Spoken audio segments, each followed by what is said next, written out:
Dùng hoàn với ông ngõ là ông sâu lòng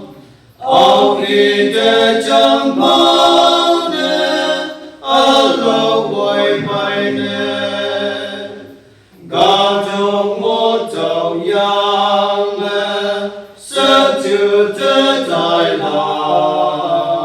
dùng hoàn với ông ngõ là ông trái lo xì nắng sớm xì nhẹ nhẹ nắng ya yên ca yên đâu mà dùng mòn ba phải yên như ba năm chín bên dùng hai yang nghe mà bài chiến này yên chi vì học mẹ ông bù la nào mày bên nhung hè ở buổi áo hì ba li đâu ya yên ai yo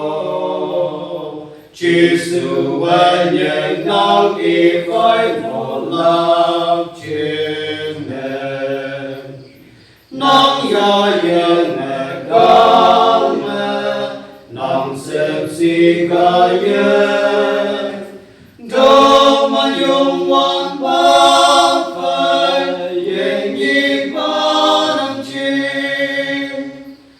hồ ca quý bu xem chữ ai dùng ngon nè ô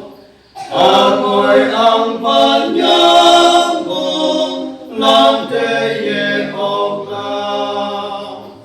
in trên này còn nhau quý học ốc trần là y về trái lại cứ ở trên lọ cái ốc là